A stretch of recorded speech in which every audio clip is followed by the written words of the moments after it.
Hello बच्चों, आज हम पढ़ेंगे काल यानी टेंस के बारे में। जो इंग्लिश में टेंस है वही आपका हिंदी व्याकरण में काल है।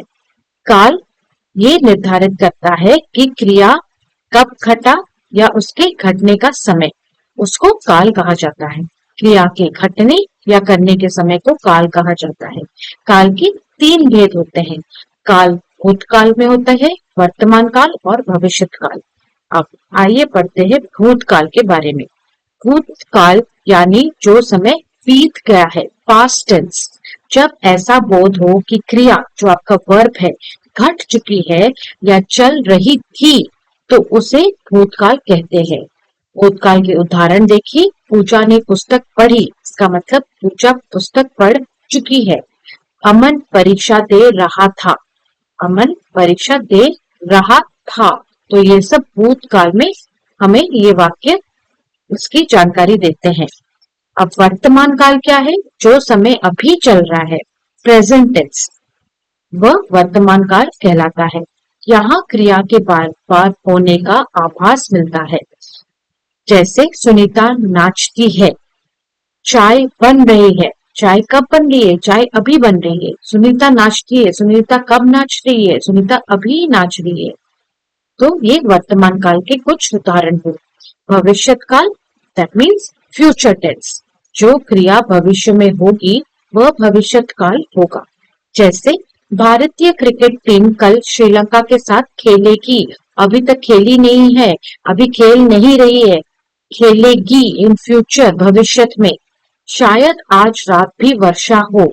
आज रात होने में टाइम बाकी है, तो वर्षा शायद आज रात को भी हो। That means there is a possibility that आज रात को भविष्य में बारिश हो सकती है। तो इससे हम जान चुके हैं कि क्रिया के घटने या करने के समय को क्या कहते हैं बच्चों? काल कहते हैं। और काल के कितने भेद हैं? काल के तीन भेद हैं। भूतकाल, पास्ट टेंस, वर्तमान काल, प्रेजेंट टेंस, और भविष्यत काल, फ्यूचर टेंस। अब आइए इसका अभ्यास करते हैं।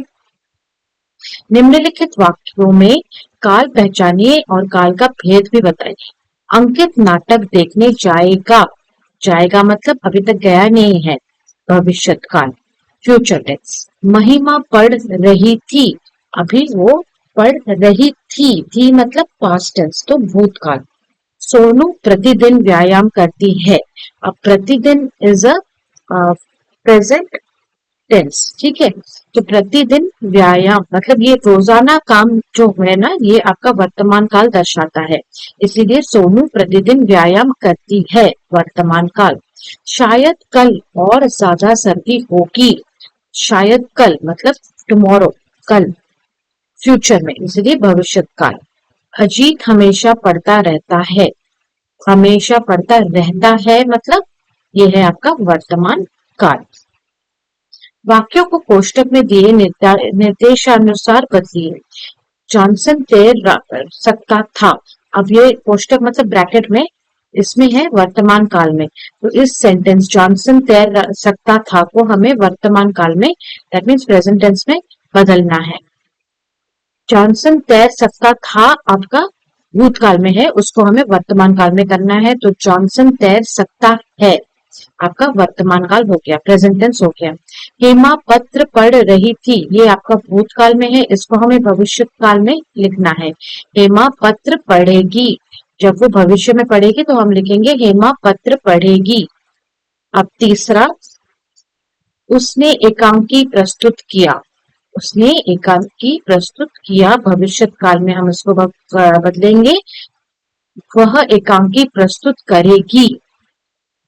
हम नृत्य प्रतियोगिता देखेंगे, भूतकाल में इसको शिफ्ट करना है।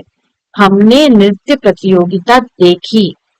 अनामिका ने गाना गाया, वर्तमान काल में इसको बदलेंगे, अनामिका गाना गा रही है। वर्तमान काल मतलब अभी जो हो रहा है, प्रेजेंट टेंस में जो हो रहा है, उसे वर्तमान काल मानते हैं।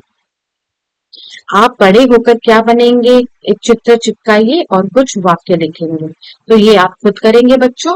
अब इन वाक्यों में मतलब ऊपर जो आपने वाक्य लिखे ये कौन से काल में प्रयोग हुआ है, ये आपका भविष्य काल का है, क्योंकि आप अभी छोटे हैं। आप बड़े होकर क्या बनेंगे, आप ये भविष्य काल में मैं बड़ी होकर ये करूंगी या ये करूंगा, तो ये सब आप अभी हुआ नहीं है, आगे होने वाला है जब आप बड़े होंगे, इसीलिए इसको भविष्य काल माना जाता है। तो बच्चों इसके साथ हमारा ये चैप्टर खत्म होता है। अगर आपको ये वीडियो अच्छा लगा तो लाइक शेयर सब्सक्राइब जरूर कीजिए, नोटिफिकेशन बटन को ऑन रखिए और मेरे चैनल के प्लेलिस्ट में आपके क्लास 5 के English grammar, Hindi grammar, EVS और मैथ्स के बहुत सारे वीडियोस है, आप उसे देखकर पढ़ सकते हैं। Thank you students and all the best.